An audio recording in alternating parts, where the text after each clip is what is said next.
On va passer à notre seconde étape qui est celle du dévoilement des lauréats. Merci beaucoup, on peut les applaudir. Et j'accueille une autre membre du jury que je remercie énormément, c'est Marie Van de Voorde, qui est éditrice des Échos et qui a accepté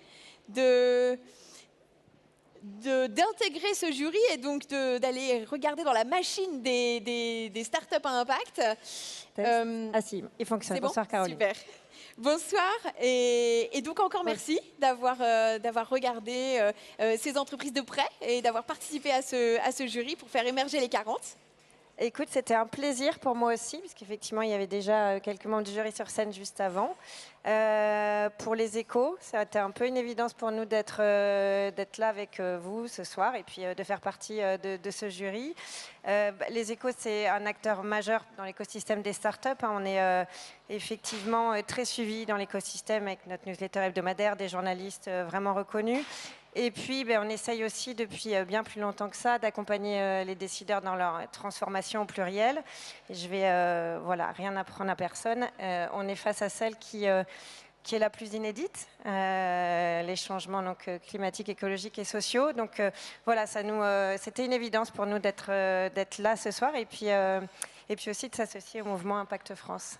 Eh ben, merci beaucoup parce que c'est vrai que cet indice, évidemment, c'est un enjeu de visibilité, mais au-delà de la simple visibilité d'un logo ou de la photo des lauréats, c'est aussi faire comprendre une autre manière de faire fonctionner l'entreprise et de pouvoir le diffuser, encore une fois, pas seulement aux médias spécialisés qui sont géniaux, qui soutiennent et qui se développent, mais aussi aux médias économiques qui prennent en compte effectivement ces d'autres manières de se développer et de penser son développement et l'enjeu de créer une start-up aujourd'hui. Au-delà de la visibilité et du merci que je fais aux Échos aujourd'hui, il y a aussi merci à tous ceux qui vont accompagner les lauréats 120-40 sur différents volets, parce que l'enjeu c'était aussi de structurer l'offre qui permet à ces entreprises de grandir. Donc merci à France Expérimentation. France Expérimentation, vous ne les connaissez peut-être pas, mais c'est un service hyper innovant à Bercy qui permet de lever les freins réglementaires, voire législatifs, pour aider toutes les entreprises à grandir. Et il se trouve que les startups à impact, comme l'a très bien dit Benoît Tabaka tout à l'heure, elles ont des enjeux de plaidoyer importants sur le sujet sur lequel elles opèrent. Merci le BCG qui accepte de faire gratuitement des évaluations de coûts évités pour plus d'une dizaine de lauréats de l'Impact 40, leur permettant de mesurer, aussi de monétiser leur impact social ou écologique. Merci à l'Impact Lab et tous ces acteurs qui proposeront un programme d'accélération sur mesure pour les lauréats qui le souhaitent. By Social Business, qui est un programme de la Commission européenne qui va nous permettre de faire une grande rencontre Impact 40, rencontre CAC 40, et évidemment toute la communauté Impact Finance, parce qu'on va organiser des rencontres avec les financeurs à impact pour les lauréats qui en auront le plus besoin. Et donc voilà, c'est tout un programme Impact 40.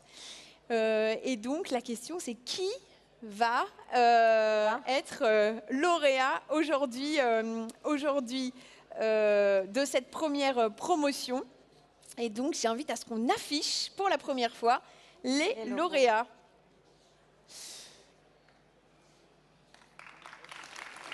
Bravo à eux. Et donc dans les lauréats, et donc dans les lauréats, vous aurez alors Ecov, Hello Charlie, Lita, Murphy, Équateur, Phoenix, Deepkey, Innovaya, Ipso Santé, Electra, Eranova, Rocket School, GoJob, Cool Roof, EcoJoco, Solinum, Banlieue Santé, Nous Anti-Gaspi, Télécop, Green Got, 1000 Cafés, La Cloche, Vercor, Neo Silver, Back Market, Les Alchimistes, Claro, Each One, Café Joyeux, EduCup, La Vie, InnovaFeed, Le Drive Tout Nu, Magic Palette, Kiplin, Too Good To Go, Drive Eco Happyvore et Ilec. et La Fourche. On n'avait pas répété, mais on était bien dans le rythme. Voilà, bravo à eux. Donc c'est l'Impact 40. Et évidemment, vous voyez aussi les 120 entreprises à impact qui rejoignent ce palmarès et qui pourront aussi bénéficier de tout l'accompagnement qui est proposé. Et puis, donc, cet impact nous permet aussi d'avoir des enseignements sur quel est le profil aujourd'hui des entreprises qui sont lauréates. Donc, on peut afficher l'autre. Et voilà. Le slide info. Qui nous permet d'avoir de premiers enseignements.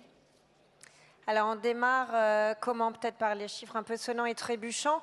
Vous avez essayé de calculer le chiffre d'affaires cumulé des 120 entreprises, enfin start-up qui ont été sélectionnées. Donc on arrive à plus de 3 milliards d'euros. Donc on est voilà, quand même quelque chose de très solide, dont 5 milliards d'euros de levée. Voilà, donc une moyenne de 26 millions, avec un écart type assez large, mais on est sur des belles pépites déjà. Et puis on repère aussi que peut-être différemment d'autres aujourd'hui indices de start-up, on a 36% des lauréats qui ont un statut de l'ESS, donc ancré dans l'économie sociale et solidaire, et plus de la moitié des lauréats qui ont une femme dans leur équipe fondatrice. Donc bravo à la nouvelle génération d'entrepreneurs qui ressemble un petit peu plus à la France. Effectivement, assez loin de la French Tech, qui est plutôt à moins de 12, de 13. Et également 36% des lauréats qui ont un statut ESS, économie sociale et solidaire. Donc voilà, quand même une belle représentation de cette partie-là. Et je vais enchaîner sur les KPIs d'impact. Donc celle qui est la plus suivie, effectivement, encore l'empreinte carbone avec donc les tonnes de CO2 évitées. Le nombre de bénéficiaires pour 31% des startups et les tonnes de déchets évitées. Et on espère qu'au fur et à mesure des années, on aura de plus en plus de valorisation des coûts évités socio-écologiques auxquels on travaille et on continue à travailler et qui nous permettent voilà, à tous aussi d'avoir encore plus de solidité sur cette valorisation. Et alors, voilà, très traditionnellement, c'est la région Île-de-France qui est largement la plus représentée dans les créateurs et dans les startups qui sont représentées. Mais on a quand même 11 régions qui sont représentées à différents niveaux, mais quand même, on montre une diversité partout sur le territoire. Oui, et tu voulais montrer aussi l'accélération de chiffre d'affaires de ces startups. On parlait de valeur absolue tout à l'heure, mais effectivement une croissance très très forte puisqu'on voit notamment la dernière année plus de 56% de croissance sur le chiffre d'affaires, donc une vraie belle accélération.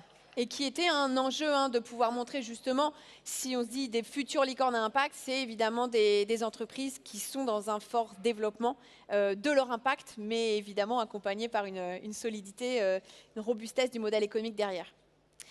Et puis sur les secteurs, vous voyez qu'on a essayé de les condenser. Donc en top, on a la biodiversité et climat économie circulaire, excusez-moi, et consommation, bon, sans grande surprise. Mais on voit aussi que les enjeux inclusion, lien social, éducation, formation et même santé, même si c'est le petit dernier, voilà, on a un équilibre écologique et social, évidemment qui penche plus sur les enjeux écologiques, mais voilà, on reste avec un niveau et une représentation de différents secteurs traditionnels de l'impact. Merci beaucoup, merci Marie, merci à vous pour ces premiers enseignements. Et pour finir, du coup, je propose à des lauréats de monter sur scène pour nous donner leur retour et sur ce premier classement. Donc Marion de Télécope, que je vous laisse applaudir. Cédric de Apivore, vous connaissez tous ces saucisses végétales que vous pouvez trouver dans le commerce. Et Omar Benouna de Neo Silver, je n'ai pas encore vu mais qui est là, super. Bien sûr. Merci à vous d'être là, bravo d'avoir été sélectionné.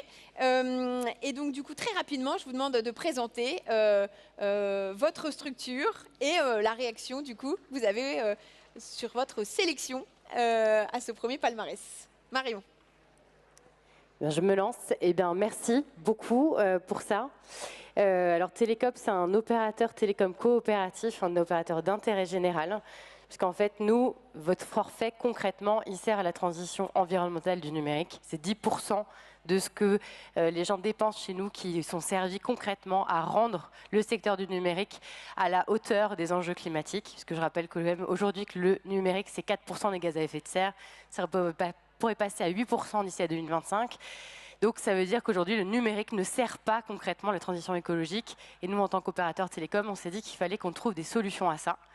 Et donc concrètement, on propose des forfaits mobiles que vous pouvez tous prendre sur vos téléphones portables. C'est très simple, en 15 minutes, vous passez chez Télécoop. Et vous nous aidez concrètement à justement rendre ce secteur vraiment acteur de la transition écologique. Donc ça, c'est un point sur ce qu'on fait concrètement. Et aujourd'hui, en fait, on est très content d'être lauréat en fait, de ce prix parce que quand on est entrepreneur et notamment entrepreneur de l'impact, je ne vous le cache pas, c'est quand même plus dur. On tâtonne parce qu'on ne sait pas toujours ce que c'est que l'impact qu'on va pouvoir aller chercher. Il faut qu'on réfléchisse énormément finalement à ce que c'est que le cœur de l'impact parce qu'il n'y a pas beaucoup de choses pour nous aider là-dessus. Et ce type de prix, c'est une reconnaissance que ce qu'on fait, ça va dans le bon sens. Ça nous donne aussi beaucoup d'énergie pour aller bien plus loin, parce que je ne vous cache pas que dans le numérique, il y a 2-3 trucs à faire quand même. Donc ça va, on a de quoi faire pour les quelques années qui viennent. Donc voilà, c'est aussi cette reconnaissance-là. Et donc merci beaucoup pour ça, on est vraiment ravis. Merci. Super. Bravo à vous. Cédric. Bonjour à tous. Un grand merci en tout cas pour l'invitation. Donc moi je suis cofondateur de Happyvore. Donc, Happyvore, on est une start-up industrielle française. On fait des produits végétaux, donc des steaks, des saucisses, des merguez. Je ne parlerai pas du débat de est-ce qu'on peut les appeler ou pas encore des steaks ou pas. Mais donc on fait tous ces produits-là et à chaque fois c'est très proche en goût, odeur, texture aux équivalents carnés. Et nous, on s'est lancé il y a 5 ans avec l'ambition de faire un projet à impact qui soit à la fois un beau projet pour l'environnement, mais en même temps une belle réussite économique. Et on a cherché un projet justement qui allait pouvoir allier ces deux KPI. Et c'est ce qu'on fait depuis 5 ans, parce que typiquement tous les mois, quand on présente la performance du mois dernier aux équipes, on présente à la fois le chiffre d'affaires et l'impact en CO2 économisé sur le mois grâce aux produits commercialisés. Et donc nous, on est donc une start-up industrielle. On a depuis 3 ans travaillé sur la réindustrialisation en rachetant un site en friche au nord d'Orléans, qu'on a complètement réindustrialisé. Et maintenant, donc, c'est un des plus grands sites de production d'équivalents végétaux en France. On peut faire 10 000 tonnes par an. Et on distribue nos produits, donc une quinzaine, en grande distribution et en restaurant. En grande distribution, on est présent dans toutes les enseignes. On a à peu près donc 90% des magasins en France. Et l'enjeu, c'est de sortir plus régulièrement des innovations, des nouveaux produits pour convaincre les Français de progressivement réduire leur consommation de viande. De base, les Français ont un a priori négatif sur tous ces produits du traiteur végétal. Ils disent souvent j'ai goûté dans les 10 dernières années un steak végétal et c'était pas bon ou c'était trop sec. Et donc notre enjeu, c'est vraiment de les faire tester, les convaincre que c'est bon, ça a du goût, qu'on peut se faire plaisir et qu'on peut retrouver les recettes qu'on faisait avant avec de la viande, avec ce type de produit. Super. Omar. Bonsoir à tous. Alors moi je suis Omar, cofondateur de NeoSilver. Et NeoSilver, c'est d'abord deux copains avec mon associé Jean Hennequin, avec qui on voulait entreprendre et aussi avoir de l'impact. Notre volonté, c'était de répondre à l'enjeu sociétal du vieillissement parce qu'on a été touché par l'isolement social des seniors. Du coup, on participe à notre échelle à la prévention de la perte d'autonomie et au maintien du lien social chez les seniors en proposant des ateliers collectifs via une plateforme qui permet de centraliser toute la vie sociale et la gestion des intervenants des animations, notamment au sein d'établissements seniors. On a aujourd'hui plus de 4000 intervenants partout en France, plus de 120 thématiques. On a déjà déployé un peu plus de 20 000 séances. On a touché près de 80 000 bénéficiaires partout en France. Donc l'idée, c'est vraiment de leur redonner goût à l'activité et de maintenir leur capacité physique et cognitive pour qu'ils restent actifs et ne pas tomber dans l'isolement, la sédentarité. Aujourd'hui, c'est aussi une équipe de 50 personnes qui est hyper engagée. Et du coup, notre réaction par rapport à ces résultats, donc je ne vais pas sauter sur scène ici comme hier quand on l'a appris, mais c'est une immense joie et une grande fierté parce que je repense à nos débuts dans un café de la rue Montmartre avec Jean lorsqu'on bossait sur notre BP il y a 4 ans. Et aujourd'hui, on est là sur scène à Change Now. C'est quand même une très belle victoire et c'est beaucoup d'émotions. Voilà. Eh ben super, bravo à vous. C'est vrai que cet indice, on l'a pensé aussi avec une vision, celle de créer des licornes à impact. Alors, pour ceux qui ne le savent pas, il y a plein de définitions sur le site internet, il y a tout un doc de 15 pages. Mais en gros, qu'est-ce que c'est qu'une licorne à impact? Ce n'est pas une licorne qui est valorisée à 1 milliard d'euros et qui fait un peu d'impact. C'est une entreprise qui arrive à atteindre 50 millions de coûts évités pour la société, socio-écologique, et qui est en capacité de le prouver. Notre vision et le travail qu'on a fait, c'est que effectivement, les entreprises qui atteignent ce niveau sont en capacité de changer profondément les comportements, les représentations, les modes de consommation d'une partie importante de Français. Et donc, notre enjeu, c'est de valoriser et de permettre vraiment à ceux qui sont lauréats aujourd'hui de le faire. Mais ça suppose évidemment une croissance, on l'a dit tout à l'heure, assez rapide, importante. Du coup, quel rôle aujourd'hui et comment vous voyez ces perspectives, ces enjeux de croissance avec l'enjeu de garder l'impact au cœur et d'avoir aussi la qualité au cœur de votre manière de fonctionner. Peut-être je reprends Omar si tu veux. On repart. Oui, totalement. Alors, j'ai un début de réponse. Alors nous, NeoSilver, on parlait du statut de l'ESS, donc on est agréé ESUS depuis le départ quasiment. Ça nécessite du coup de se mettre au diapason de certaines obligations, notamment mettre en place un comité de pilotage ESUS pour suivre les règles, l'impact qu'on a.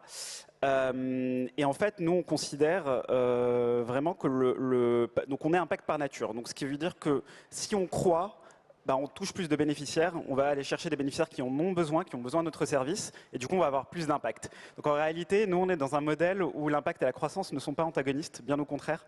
Avoir de la croissance, ça va nous permettre de générer plus d'impact, finalement.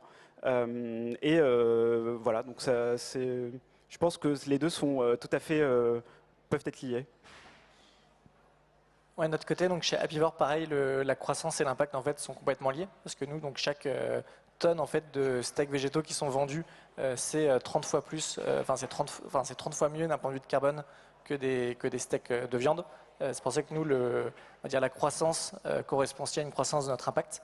Et c'est quelque chose qu'on suit donc tous les mois. On a fait une étude d'ACV, justement très précise pour comparer en France. C'est quoi la différence entre 1 kg de steak végétal produit en France avec typiquement nous le poids qui est français, avec 1 kg de viande rouge ou 1 kg de poulet qui est issu d'un élevage moyen français. Et donc selon les produits, au minimum c'est 3 pour le poulet, et au maximum c'est 30 pour la viande rouge, 30 fois mieux. Et donc nous c'est des KPI typiquement qu'on suit et nous on s'était lancé dans cet enjeu-là de se dire on veut que les objectifs économiques de croissance en fait aient un impact direct d'un point de vue environnemental. Mais du coup, est-ce que vous sentez que c'est plus facile, moins facile? Je pense à toi, Cédric, parce que là, vous êtes en train de vous battre pour pouvoir encore vous appeler saucisse. Chacun, vous avez aussi... est-ce que vous sentez qu'il y a des freins ou plutôt même des boosters, des accélérateurs parce que vous êtes aujourd'hui à impact? Alors, je peux peut-être répondre, en tout cas sur les boosters. Moi, j'ai pas l'impression qu'il y ait... En fait, nous, on est dans un milieu de l'action sociale. Le frein, ça va être... C'est pas vraiment un frein, mais ça va être aussi d'aller chercher le budget, de prouver aussi l'impact de nos activités. Nous, on a commencé à mesurer notre impact dès le départ avec un dispositif qu'on a mis en place grâce à des accélérateurs qui nous ont accompagnés comme Vivalab ou Entropia à l'ESSEC, qui nous ont permis d'aller plus loin dans cette méthodologie de mesure d'impact, et on a mis en place des indicateurs qui nous permettent de suivre l'impact de nos actions. Ça permet aussi de communiquer sur ces actions-là, de prouver leur efficacité. Donc au contraire, ça va nous permettre de générer derrière de l'acquisition auprès de plus de prescripteurs ou de clients qui vont ensuite faire bénéficier des activités à nos bénéficiaires. Donc moi je dirais que c'est plutôt dans notre écosystème un booster, même vis-à-vis aussi de tout ce qui est marché public. En réalité, parce qu'on attend de nous justement d'avoir non seulement de l'impact, mais aussi par exemple d'être agréé ESUS et donc de respecter certaines obligations. Sur notre secteur, nous on se bat contre des très gros acteurs. Donc on a un opérateur télécom, donc nos concurrents concrètement, c'est Bouygues, c'est SFR, etc., qui sont aujourd'hui détenus par des très grands hommes d'affaires, des hommes très très riches, qui imposent aussi une manière de consommer le numérique, qui imposent aussi le fait que le numérique aujourd'hui c'est surtout vu comme quelque chose qui est est vraiment de l'ordre de le technosolutionnisme. Enfin, c'est vraiment ces enjeux-là, c'est qu'aujourd'hui le numérique semble être peut-être, enfin d'après eux, la solution à tous nos problèmes. Nous, ce qu'on pense, c'est que, ben oui, en fait, le numérique, c'est une formidable opportunité, c'est une formidable chance, à partir du moment où on réfléchit à l'utiliser de la bonne manière. Et aussi à partir du moment où on associe les gens dans cette réflexion-là. Et c'est pour ça que nous, on s'est monté en coopérative. Donc, on est une coopérative, une SIC, Société coopérative d'intérêt collectif. Ça veut dire que chez nous, les gens qui possèdent une action, qui sont en fait sociétaires de la coopérative, ils votent dans la coopérative ce principe d'une personne est égale à une voix. Donc, en fait, au-delà de ce qu'on fait pour les enjeux de transition écologique, nous, en fait, on défend aussi un modèle radicalement différent d'entreprise qui mettent au centre vraiment le bien commun. Parce qu'en fait, quand on est dans une coopérative, on ne réfléchit qu'au long terme. On ne réfléchit qu'à la notion de, en fait, concrètement, qu'est-ce que vont donner mes actions pour les années à venir, pour faire vraiment du numérique un bien commun dans notre cas de figure. Donc, en fait, ça change beaucoup de choses parce que plus on grandira, plus on pourra dédier cette action à vraiment ça, à cette notion d'intérêt général, à tous les niveaux. Et plus on pourra aussi faire changer le secteur. Parce que par contre, on est très conscient que demain, devenir Bouygues ou SFR, c'est quasiment hors de portée. Hein. C'est pas un sujet. Par contre, on sait qu'on va pouvoir faire bouger les lois. Tu parlais de plaidoyer tout à l'heure. Et ce qui est sûr, c'est que plus il y a de gens chez Télécope, plus on peut dire concrètement, mais aujourd'hui on représente 10 000, 15 000, 20 000, 30 000 clients qui ont envie de voir les choses différemment et qui ont envie de porter la sobriété numérique. Donc en fait, nous, notre enjeu, il est aussi là, parce qu'effectivement, on n'a presque plus le temps d'attendre de devenir demain SFR. C'est maintenant qu'il faut faire évoluer les lois et faire changer les pratiques. Donc c'est pour ça qu'on se bat et c'est pour ça qu'on pense que c'est juste fondamental qu'on grandisse, parce que ça montre ce fait-là. Super intéressant parce que tu parles du pouvoir transformateur des entrepreneurs. Donc évidemment, voilà, plus leur entreprise se développe, plus ils peuvent transformer, mais aussi à son échelle être un aiguillon pour pouvoir transformer le secteur, comme quelque part tous les trois vous êtes. Aujourd'hui, du coup, quel message, en étant finalement dans cet indice, vous devenez en quelque sorte un peu porte-parole des entrepreneurs à impact qui se créent, qui grandissent, voire des entreprises qui veulent devenir entreprises à impact et qui se transforment et qui font des virages radicaux pour ça. Qu'est-ce que vous avez envie aujourd'hui de leur témoigner et de leur confier comme mission partagée peut-être ?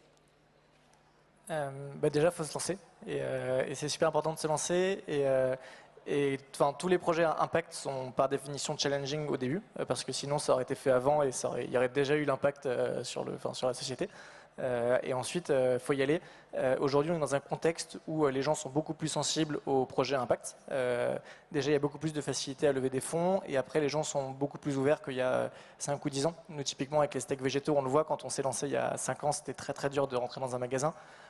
Aujourd'hui, on va faire une trentaine de millions d'euros de chiffre d'affaires, et on voit que progressivement, les gens, avant, c'était beaucoup des véganes qui nous achetaient. Aujourd'hui, on a beaucoup plus évangélisé le marché, et maintenant, la plupart des gens, c'est des flexitariens et des gens qui progressivement réduisent leur consommation. On peut avoir un impact, c'est pas automatique, ça prend du temps. C'est pour ça qu'il faut se lancer, il faut y aller, et progressivement, on fait petit à petit bouger les choses. Et c'est ça la beauté des projets justement à impact. Moi, je dirais simplement que c'est la plus belle façon d'entreprendre. En fait, je pense qu'on n'a plus le temps. En fait, vraiment, on n'a plus le temps d'attendre. On fait face à des problématiques qui sont tellement énormes devant nous qu'on a besoin d'y mettre toute notre énergie. Et je pense que aujourd'hui, voilà, la seule raison bonne pour moi pour entreprendre, c'est pour vraiment venir à bout de ces problématiques et m'y mettre toute son énergie. Enfin, moi, c'est bête, mais je viens du monde agroalimentaire tout à fait classique, tu vois. Donc, et j'adore tes produits, ils sont super. Merci. Et tout ça pour dire que je pense qu'en plus, on a tous le pouvoir de changer, on a tous le pouvoir de rejoindre ces initiatives et qu'on a vraiment besoin urgemment de le faire. Et nous, nos entreprises, elles grandissent tous, on cherche des talents aussi pour nous rejoindre. Donc, pour moi, c'est un peu à tous les niveaux. Si on sent d'entreprendre, allons-y. Entreprenons, et puis il y a des formidables écosystèmes pour pouvoir le faire et pour pouvoir développer son action, mais on peut aussi nous rejoindre et ce sera déjà tout aussi super, je pense. Mais moi, je vous rejoins totalement. Moi, ça me rappelle ces grandes entreprises qui ont raté le coche de la transition numérique. Je pense qu'aujourd'hui, il y a une transition de l'impact. Et il faut, faut se lancer. Et je pense qu'il faudrait que toutes les entreprises deviennent à impact. Et l'avenir, en fait, sera aussi un avenir dans l'impact. Donc déjà, je pense que c'est une fierté d'être considérés comme des ambassadeurs de ce mouvement, on va dire. Et donc, voilà, je voulais aussi féliciter tous les lauréats qui du coup, n'ont pas eu l'occasion de témoigner ce soir. En tout cas, je pense qu'il faut dire aux entrepreneurs de l'impact de se lancer. Qu'aujourd'hui, il y a des fonds spécialisés qui émergent de plus en plus. Et que, comme vous l'avez dit tout à l'heure, il y a une prise de conscience. Donc les consommateurs aussi et les bénéficiaires, ils sont regardants, ils attendent des choses. Et il ne faut pas louper le coche, quoi. Donc il faut y aller. Et puis nous, en tant qu'ambassadeurs, je pense qu'on peut être là aussi pour apporter des conseils. Et un peu comme on le fait au quotidien. En tout cas, la porte est toujours ouverte pour tous les entrepreneurs, en toute humilité, s'il y a besoin de soutien ou de support. Bon, merci beaucoup, merci à vous. On va conclure cette session.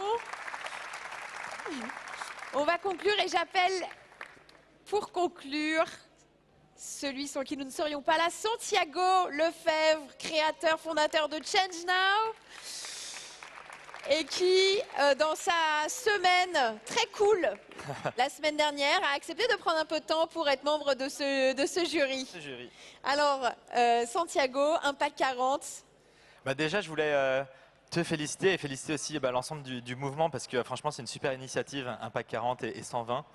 Je pense que ça va permettre de visibiliser vraiment cet écosystème encore plus. Parce qu'en vrai, il y a vraiment cet enjeu-là de comment est-ce qu'on le rend visible encore plus. Et c'est une des vocations qu'avait Change Now, justement, quand on l'a créé. C'est comment est-ce qu'on visibilise l'ensemble de l'impact et de la transition. Donc déjà, juste une rapide question, est-ce que qui a passé sa journée un peu ici Ok. Ceux qui n'ont pas levé la main, revenez demain. Franchement, c'est ouf. Vous allez voir. Voilà, en tout cas, ce que je voulais vous dire, c'était aussi vous remercier vous, parce que si Change Now, tu parlais tout à l'heure que c'était super international, mais en fait, Change Now, c'est vrai que c'est super international, mais c'est aussi finalement le fer de lance international, la vision internationale de l'écosystème français, en fait. Et ça, c'est vraiment vous qui portez ça avec nous là-dessus, tu vois. Donc voilà, international, mais aussi français dans ses racines. Et voilà, donc franchement, un grand plaisir de t'accueillir là. Quand tu m'avais parlé du projet, je me suis dit, mais c'est évident, il faut qu'on fasse ça ensemble. Et la dernière chose que je voulais dire, c'était juste une petite annonce aussi, c'est par rapport aux projections qu'on est en train de faire. Donc là, demain, c'est le 3e jour. Il y a quelque chose d'important, on fait une grande première aussi, qui est qu'on a un débat avec pour les européennes. C'est la première fois qu'il y a un débat des européennes. C'est même pas ça. C'est la première fois qu'il y a un débat dans une campagne électorale qui est télévisée et dédiée aux questions de transition écologique et sociale. Et ça, on va le faire demain à 18 h ici. Merci. Et puis la dernière chose sur laquelle là, je vous invite justement à ce qu'on travaille pour la suite, c'est projection 2025. Donc demain, il y a ce dernier jour, on va en profiter à fond, mais très vite, nous, on va se projeter sur la suite aussi. Parce que là, on a annoncé justement lundi qu'on allait retourner dans un lieu sur lequel justement on va pouvoir continuer de grandir encore un peu plus. Et donc à partir de 2025, on sera au Grand Palais et on va doubler la taille de l'événement quasiment. Et ça, on pourra le faire que justement avec le soutien, la présence de l'écosystème au complet, parce qu'il faut remplir quand même cet espace magnifique qu'est le Grand Palais. On l'avait déjà fait en 2020 grâce à l'écosystème et donc il faudra le refaire cette année encore. Merci beaucoup. L'année prochaine, donc, Impact 40, Impact 120, ce sera la seconde édition, on sera encore bien meilleur et on aura une room spéciale dans le Grand Palais, ça va être magnifique. Et donc compte sur nous pour continuer. Nous, chaque année, Change Now, c'est le moment où on valorise cet écosystème Startup à Impact et il est vraiment hyper clé, hyper précieux pour ça. Donc merci beaucoup. Et donc j'en profite pour remercier tous les acteurs qui se sont fédérés finalement. C'est des dizaines d'acteurs d'écosystèmes, encore une fois, très différents qui sont fédérés pour rendre ce nouvel indice possible autant que souhaitable et solide. Et puis, je remercie ma fabuleuse équipe qui a travaillé pendant des semaines.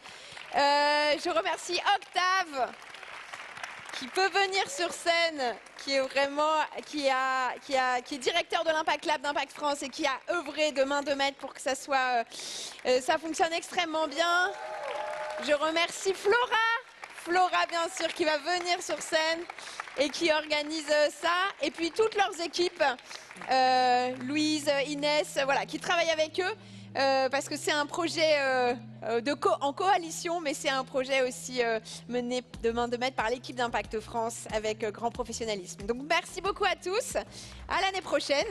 Je crois, Caroline, qu'il y avait une histoire de photo, et en fait j'ai eu le go, on peut tous monter sur la scène. Génial, et ben montons tous sur la scène, tous les lauréats, tous les membres du jury. Et après, nous pourrons aller au cocktail ensemble. Ah, la photo est là, juste.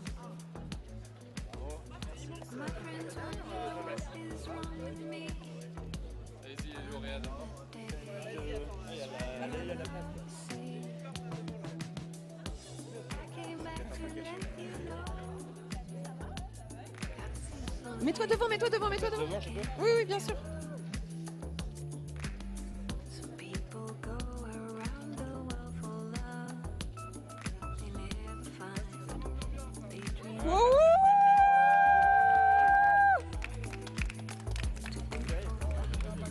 On crie Impact 40.